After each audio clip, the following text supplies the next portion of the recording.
to begin. Why do we train people every morning? Two reasons. First reason, our real estate rules, regulations, the market changes every day. Okay, I was thinking of something different. I was Okay, sorry. to get people to come to work, to start their day off early. And once you're up, you might as well continue doing real estate stuff throughout the day. Well, that's a good reason too. That's really for the last 30 years why we've been doing this. Yep. And I'm watching attendance on certain days be really good and other days be really not good. And right now the crowd is growing slowly. But I hope people aren't just like starting the days at noon. I got a really nice note from an agent last week. I talked about, making 15 contacts a day and going through your database and talking to people. And this girl wrote me back and said, hold on, switch screens. She made the 15 contacts I suggested, and she had a few appointments for this coming week. Right, guys, that's all we're talking about. Right, get up in the morning, start doing your stuff. Joe, you and I talked about this yesterday. We have to just talk to people. Yeah. I attended a BAM seminar, not seminar, webinar. I was listening. This girl came on, and she was awesome. Your social media is great and all that stuff, but if you don't back it up with follow up and really talking to people, you're never going to get far in this business. And you are building a business, and it takes time to get that started. And the second thing I want to do is a warning to everybody. And the warning is, the things we're going to talk about today, I'm being a little hard on you. And that's it. We are training you the hard way, but it is the right way. Because when we take the proper steps in the beginning, we avoid problems.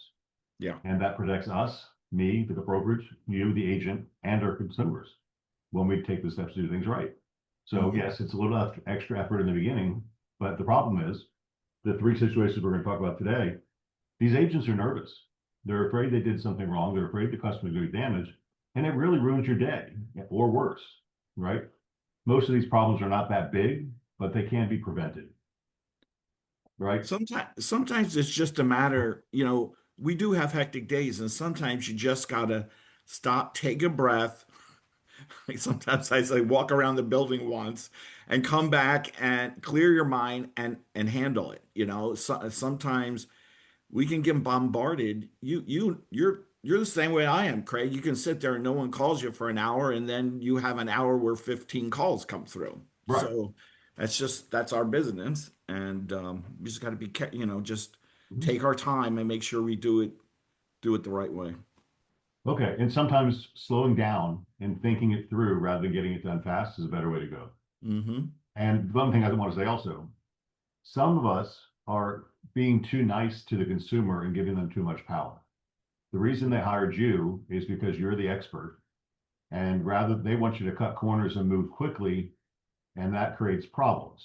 Yes. So the first example we're going to talk about today is, just my quick note says, the condo, which we're going to talk about questionnaire, which I have up, by the way. Okay. Let's talk about that first. All right. And then wait to the problem. So we create these little systems and rules for you to make it easier. I guess I want to go to the screen. Yes, share the screen, pop over here, not that one. Are you seeing the condominium checklist? Yes, sir. Okay, so write this down or print it on your brain. When you're going to take a condo listing, go to Dotloop and look up the condominium checklist because it tells you what you need to get from the seller. Now, the fundamental problem with the condominium, not problem, but situation with the condominium is there's something called a 7-day right of rescission. And the consumer needs to be presented all of the documents, right, at time of contract. And if not, when they get all of the documents, they have 7 days to cancel. So we came across a situation where the seller nor the association delivered all the documents. Yeah. But we still put it on the market, and we still went under contract with it. And we delayed and delayed and delayed, and time went on, and the buyer got cold feet, and the buyer wants to change their mind. Yeah. And the agent's like, oh shit. And I'm like, oh shit, nothing. You should have gotten all the documents before you put it on the market. That's a hard message. Yeah. But it's the right message. If I can interject something here, Craig, when they started making all these major changes with the condo riders, we created a separate loop for condo buyer and condo seller because you have residential real estate loop, right? And then you have condo buyer and condo seller loops. And the reason we did that is because there's so many, it's so different than a regular, residential property. Mhm. In order to help all of you, because the condo writer has changed, this condo checklist is in that loop. So if you don't use that loop, you're going to miss it. All right. So if you go to the condo loop, it's at the bottom of the loop and it says condo checklist. And Or just type in condo checklist. or you can type in condo checklist, it will come up. Yes. But what I'm saying is it's in the loop. If you're creating a loop for your sell, buy or sell, it's already in there. You don't have to search for it. It's already in the loop. So they can find it. Yeah, so let's talk about the ramifications of not being strict enough with the seller Mm-hmm. or the association or being diligent enough to collect all the documents. Yeah. Now, what's the fallout effect? The agent feels bad. Yeah. The seller is angry. Mm-hmm. The seller is going to blame who? The agent. Not themselves. We know that's the Right. case. Right. So this is a listing's been on the market. It's got to go back on the market. So time has passed. When it comes time for renewal, is it more likely or less likely the seller won't renew with this agent? Less likely. It's less likely. Is it the agent's fault? No, not technically, but realistically, yeah, because the agent should have been strong enough to say, seller, we're going to get screwed if we don't get these documents, Right. right? And help you call the association and get them. So let's talk about this real quick. Okay. So paragraph 5, the non-developer, this is for non-new condos, right? Right. It's a 7-day right of rescission. You need a current copy of the declaration of condominium. Mm-hmm. This is kind of stupid because nobody's going to read this shit. No. They're really not. And nobody's going to pay their attorney to read this stuff. But you know what they could do today? Upload that into ChatGPT Yep. and say, And what say, does this mean? summarize it. Yep. Or whatever. Summarize this for me. Articles of incorporation to show the condominium is in good standing with the state. Right. Bylaws and rules of the association. That's pretty Mhm. important, right? I told you Yep. about my friend who moved into Altamar down in downtown Clearwater or around Mhm. Clover Beach. And he hated it. He got fined for walking downstairs to the pool through the lobby without wearing a t-shirt. Mm-hmm. He said, I can't live in a place like this anymore. He should have read the documents and found out what the rules were. Right. Copy the most recent year-end financial statements. Mm-hmm. That is going to be so important. I listened to an insurance agent on Tuesday that presented at Apollo Beach, and she was going through the Fannie Mae changes for condo rules that are coming out 2026. Mm-hmm. And one of those is they're going to require a 15% reserve account. Mm-hmm. That's a lot of money. Let's say the budget's $1 million a year. They got to have $150,000 in reserves, Yeah. right? And if they don't, it's not going to be warrantable. Mm-hmm. If a non-warrantable condo means you can't get conventional financing, Right. which means you're going to get owner financing or cash only, which reduces your buyer pool. And which also reduces your property value. Exactly. So there's going to be a problem. So you're going to see some associations, start increasing dues or do Mm-hmm. special assessments, which is Mm-hmm. going to come up in problem number 2 in a minute. Right. Copy the most recent annual financial statements, annual budget, frequently asked questions, and answer document. Right. Right. Those are required. And they've been required for years. That hasn't changed. No. No. But then we get to this one, and it says Mhm. buyer's request for documents. Yep. This is Right. new. This is the new part. So let's look at let's just see what's right about it. Are we at the rider now? Yeah. There you are. So the request for documents, there they are. There they are. So what the buyer has to sign this, right? So you check Yes. off the box. I can't check because I'm on an active loop. Right. But these are the documents. So you got to be super critical and say, do you want the minutes of the condominium association? Yes. Do you want Mhm. agendas for all condo association board meetings for the last 12 months? Yes, I do. Mhm. Do you want the minutes for the condo association members meetings for the last 12 months? Yes, I do. Mhm. Right? If this is checked, then seller shall, at seller's expense, provide with a current copy of the following. Check Right. all requested by buyer. So when your seller fills this out, he's not going to touch this. But when the buyer submits their contract or offer, they're going to have this checked, and you better check and make sure you have all these things ready. Right. So when's a good time to have those things ready? Before it goes on the market. See, it's harder, yes, but if not, you got a 7 day waiting period, and I don't like waiting periods. Well, no, because in this case, you can deliver everything at the time of contract and Mhm. it falls within their inspection period, most likely, right? Hopefully, Yeah. and then after 7 days, you've got a good contract that's ready to go. Hmm. But in our case, we didn't deliver. We didn't deliver the what did we not We deliver? didn't deliver the structural integrity reserve study, which is down further. Mhm. There. Milestone inspection report, Right. turnover inspection report, and Right. structural reserve. And they were some were checked, some were not checked. Right. But and here was the challenge: the one it said the turnover inspection report was not required. We don't know if it is required or not required. Right. They said it's not, but just because the contract says it's not doesn't mean it's not. If they turn the condo association over to the residents, it's been turned over. And Right. there should be a turnover report that says, hey, the developer no longer controls this association. It's now in charge of the board of directors who have been appointed and are these people. Right. Right? That's all it says. So And this is why you have to call the condo association when you're doing these because the owner's not going to know this stuff. nope. So, yeah.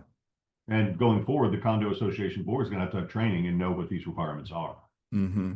So this is not well, it could be a huge problem. If it said on the one we're talking about, this was checked, this one is not required. Right. So, but the buyer says, I didn't get the turnover report, so I want to cancel, Right. even though it says it's not required. So we're Well, they didn't get the structural integrity reserve study, which is C. Okay. And every condo had to have that done by the end of 24. if they're That over is three three stories. stories or higher. Yeah. They had to have a structural reserve study done, regardless of what everybody 30 years or over had to have the study done, this inspection done. But everyone had to have the structural integrity reserve study, which meant your reserves were funded. This is what caused a lot of condo association fees to go up because when Mhm. they did this study, they found out that they weren't funded correctly. Mhm. So that's what they were missing, and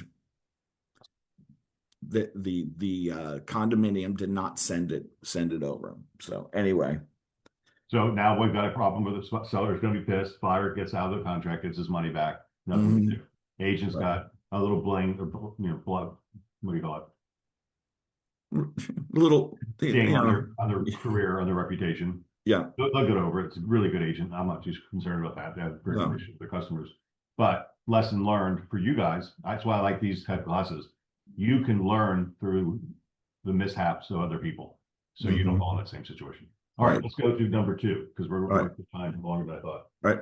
Number two is another condo situation, and this one bothers me because ah, I understand. So I'm not going to say this is an absolutism, but as a rule, I don't like, as a listing agent, and a lot of my comments, as you know, are about a listing agent, I don't like exposing the seller to unknowns.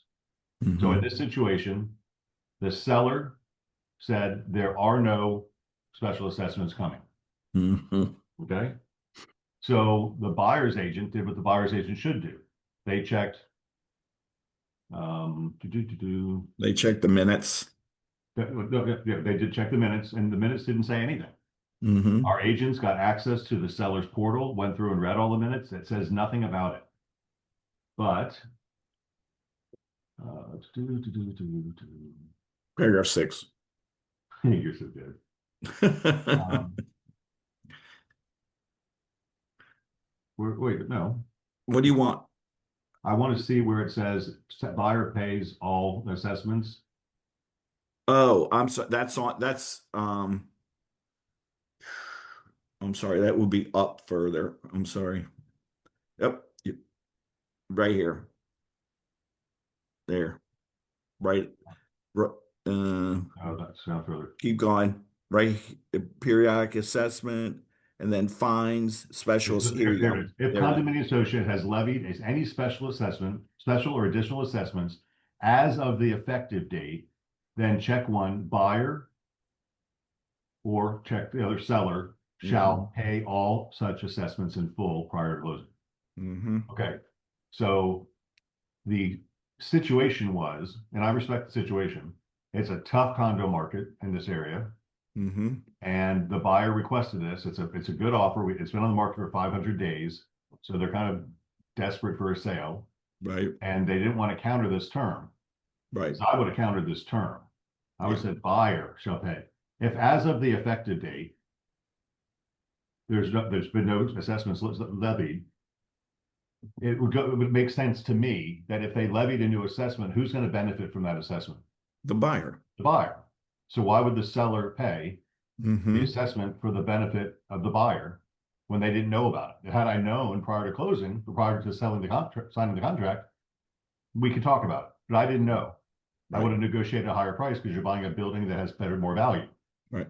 But we didn't. We let it slide because we didn't want to rock the boat and piss off the buyer and scare them away.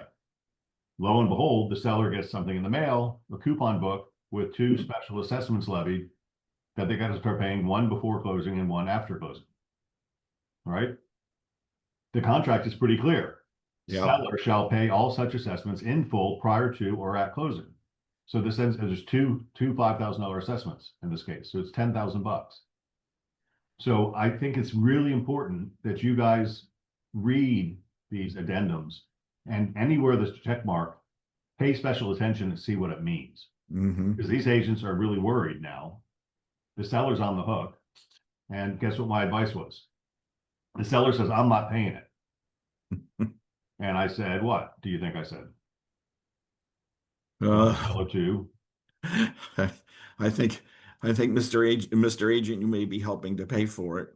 No, I told the agent to tell the seller they better call their attorney. You tell Yeah. have their Oh, that attorney part. tell them, Yeah. hey, you've got exposure here. If you don't Mhm. close, you're screwed. Yeah. And it's not our fault. You're the one who signed the disclosure, seller. You said there's no assessments. Right. So yes, and we looked at the minutes too, and they're not there. So this is shit happens. So your attorney might say, you got exposure. You can sue the association if you want for not giving Yeah. proper notice of a special assessment and not putting it in the meetings. But it's only a $10,000 assessment, so it's certainly not worth suing over because it's going to cut the lawyer's going to cost 10 grand to get it, Right. and then you're going to lose your sale, and you're going to take another year or two to get heard in court. Mm-hmm. So it's just a shitty situation. But it Mm-hmm. could have been avoided in my position if we'd explained to the seller at the time, okay, they check this box, and what that means is if something pops up between now and closing, you got to pay it. Right. So I would recommend going to B, but we might or going to buyer pays, but you might piss off the buyer. Right. Because when you cross out seller and you check buyer, they got to have put an initial here. So it's going to call their attention to it. Right. So anyway, I don't have the right answer for that. Maybe we took a gamble and we lost. But had we explained it, maybe we could have said, so I told you this could happen. And in this case, it did. Right? Thank God Yeah. it's only $10,000 on a 7-figure condo. But that's the situation number two. Yeah. Right? So did we do anything wrong? No, we didn't. We're not the person to disclose, but we could have helped the seller by explaining this section to them. Hence my warning in the beginning. I'm teaching you the hard way. You didn't do anything wrong, but we might lose a sale. Right or wrong doesn't change how a seller feels when an issue comes up, right? That's right. So true. So true. All right. So that's two issues in condominiums this week that have come up. And Chris shared with us on Wednesday, I think it was, that condo sales are up 11% this month over year over year in April, March. And residential sales are up 5%. So with more, why do you think there's more condos selling? I think it's settled down now. Everybody, all the assessments are done, the inspections are done, and everybody knows what's going to happen. It's uncertainty is when people won't make a decision. Well, the condo market's been so slow that sellers got reasonable and lowered the prices, number one. Well, that too. But typically condos are less expensive. And when interest rates are higher, people can't afford as much. So if they want to own, they know how to own a different type of ownership because single family homes are so expensive. Right. Right. Okay. So that's that on that. The third one is just going to be you and me talking. Okay. Well, no, let's go to number 4 first. All right. Because I gotta pull it up. This was a question about a compensation agreement. And here's the story. Let me put this on. No, I don't show the name.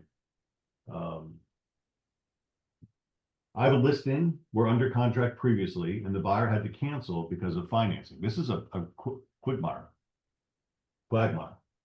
We had canceled the contract March 13th. Okay.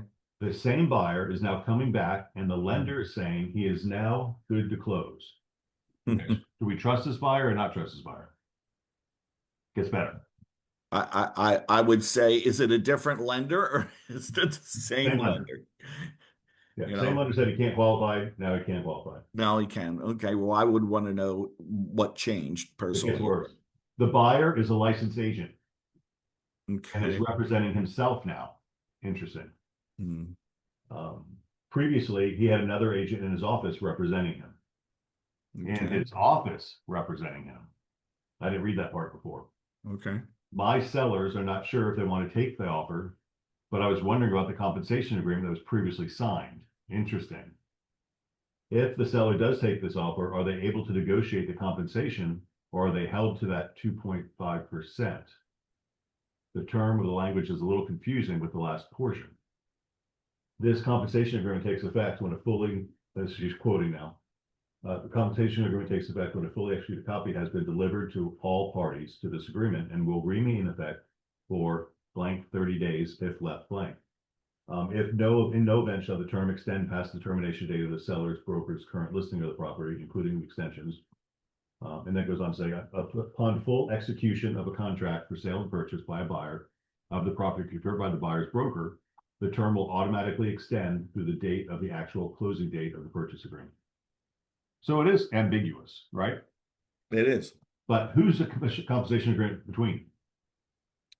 It's between it's between the seller And the buyer's and, broker. and the buyer's broker. Yeah. So this agent had another agent in his brokerage representing him at the first offer, but it's still the same brokerage. So the question is, this email came through on Friday, April 17th, and the contract was written on March 13th, and it's only good for 30 days if left blank. So that compensation agreement expired on April 13th. Mm-hmm. Right? Yeah. So it helps to know. And my response was, the compensation agreement offers the compensation to that real estate brokerage company. It was only valid for 30 days. And it was signed on, the compensation agreement was signed on November 20th.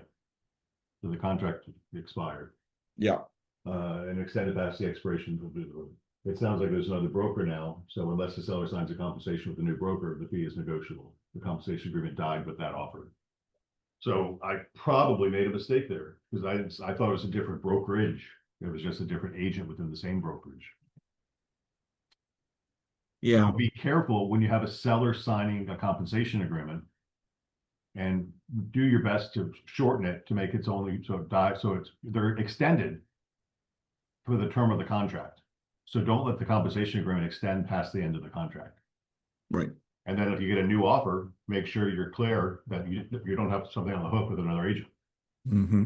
Oof, scary ones. Yeah. Okay. That being said, That's why I said to the agent, let Craig read it because I'm getting on the airplane. right? Yeah. Okay, this is just you and me having fun because Okay. it's like ChatGPT. If you tell it something, it's going to answer based on what you told it. Mm-hmm. So I was talking to an agent the other day, and the question was, I've been helping this agent with this contract for a while, and they're negotiating. It's not a contract yet, and Right. these people have a home to sell. So we're talking about the little points here and there, and that's why you got to read the contract or talk to somebody who's got the contract in front of them. Hey, I said, how's your negotiation going? He says, well, you told me to put a kick-out clause in because they want a home sale contingency. I said, yes, I did. They don't want to do a kick-out clause. I said, well, that scares me. Why are they afraid of a kick-out clause and what's going on? He says, well, they don't want a kick-out clause. They want to just take away the home inspection contingency. And I'm like, no, that doesn't make any sense. I think you stick hard with the thing. And so that would be my answer, right? You want a home sale contingency, you get a kickout clause, you got to protect the seller. What if this buyer's just kicking around? We get another offer. They don't have to cancel, but they have to put up money to stay in the game. Right. So based on the information, that was a pretty good answer. Then I got a part two, and part two was they want a home sale contingency and they only have $5,000 in earnest money and they won't accept the kickout clause.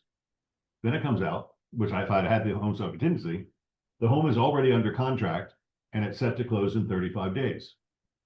So you really have a contingency to sell, not a contingency, or a Close, contingency to close, but not a contingency to sell. which Yeah. is a box and the rider we covered last week, Right. right? Or 2 weeks ago.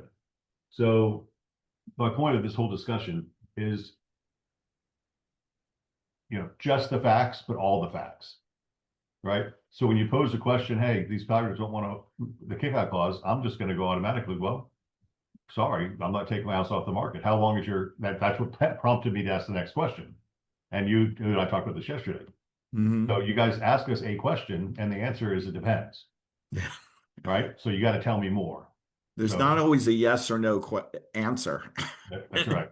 We may have to ask you 5 more questions. Yeah. And that's why when you guys text me questions, I typically call you back because I can't get the full intention of the message when you text me. And hint, hint, neither can your consumer get the full intention of your message when you're communicating by text. I hate to be so old school on that, but it's true, right? Because if I was texting this agent, first of all, I would have been extremely frustrated, or I would have given bad advice because I had a partial picture. So please help us help you. When you have a question, be prepared, have the contract in front of you, and we know the contract well enough to say, tell us what the contract says here. What box did you check? Because the answer is going to depend on that. And we got to be careful, Joe, and all managers, when we're answering questions to make sure we have all the facts. Yeah. And most of you have access to .loop, so you can get into their loop and see the paperwork, or simply have them share it with you so you can actually have the paper in your hand. Because sometimes we make decisions that are wrong in the haste of getting it done. Right? Because you and I are both busy doing other things, right?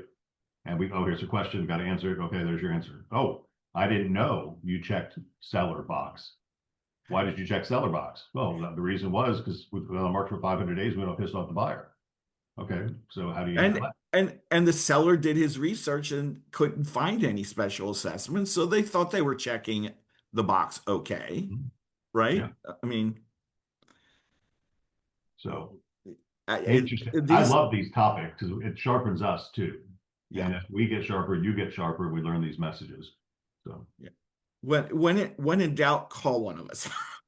So, yeah, if not, I'm probably going to call you back anyway. That's what I do anyway. Well, I have a philosophy. I have a philosophy. I'd rather spend 3 or 4 minutes getting to the bottom of some answering and then 4 hours trying to figure out what we can do to get you out of the problem. So. Yes. And okay, so in closing, I talked to Sam yesterday and I told her, be hard on the agents when they turn in a condo listing, ask them for the condo docs, not to be a jerk. And we'll probably cave in and make it active for you if you want us to, if you've got a valid reason.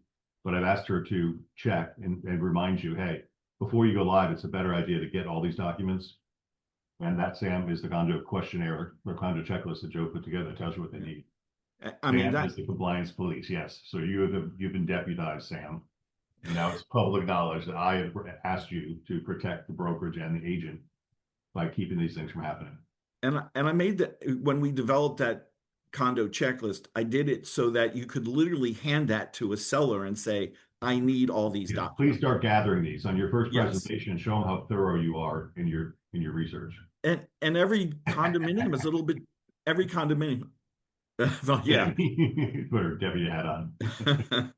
Every condominium is a little different. Some of them are very cooperative and will give you. Other ones will say, I can give you these documents, but the seller must request these documents. Whatever we do, you can't commit to listing a condo in 4 or 5 days because it's not gonna, unless they have all this stuff handy. Because one of my favorite sayings is, no job is complete until the paperwork is done. And honestly, Craig, I have found if you just stick with your guns and say, I need all these documents to put it on the market. Yeah. And because you and I know the problem, all right? We're that person. If I don't have all those documents and I go under contract in 2 days, I've now given the buyer an out until I can get them all the documents. Yeah. And the seller is going to be upset with that because you knew that move. You Yeah. knew that move. You're That's playing the point. chess. Yeah. That's why we have superior knowledge over the public. Yeah. So, do we have any comments that we had to answer? We have some inline chats going back and forth between agents. It's great. Okay. Yeah, we fully support her deputy duties. I mean, really should. She's not here. Yeah, not everyone can be a Beggins. That's cool. Protects all of our tushies. Okay. Hmm. I just want to make sure we answer anybody's questions. Yeah, I think we're good. It's good advice for the time period of a compensation agreement. Yeah, we really need to know these things inside and out. Yeah. You know, and really, I don't even like signing a compensation agreement anymore. I'd just rather use addendum FF and just request it in your contract. Right. Cool. One new message at the bottom. Some people don't like it. Just Townley, dog fighter question. Don't forget to get updated minutes of your property if it's been on the market for more than a month. Good point. Joe, you froze on us here. Just Townley's question.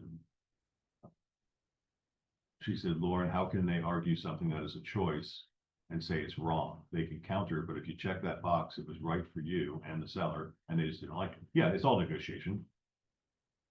I have a co-broke arguing with me on an HOA addendum, stating the wrong box is checked. Oh, here's what you're answering. Okay. It's seller pays all dues and any special assessments prior to or after closing, and buyer pays after closing. She's insisting it's seller pays before and after. I don't know, it's lost Joe. She's insisting it's seller pays before and after. It depends on which box they checked. If they checked the wrong one, sorry, it's called you made a mistake. You got to live up to what you said you were going to do. I don't know if I answered the question or not. Not that one.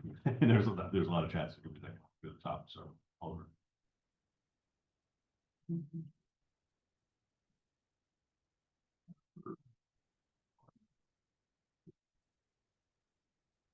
Michael. Mike said it very well. Once listed, you need to keep the docs up to date following upcoming meetings. Exactly right. Jess, does the buyer have to pay in full or just the seller if they check that option? It all has to be done by closing. So, or when if it's after closing, it's when it's due. So the seller would pay at closing his share of the proceeds, and the buyer would be assessed after closing when that payment's due. They don't have to pay that. They pay at closing. It's when it's due. If it was already due, it would be closed. It would have been before closing, and the seller would be obligated to pay before closing, but the buyer would be obligated to pay after closing.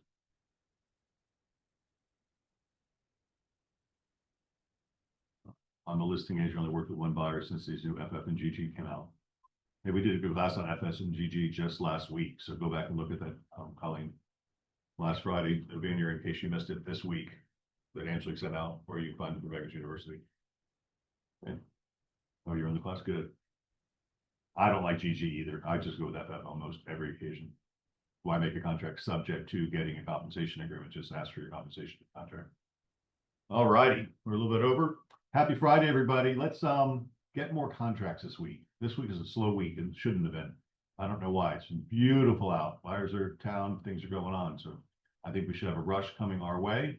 So let's make our contacts and make those things happen. And happy Friday.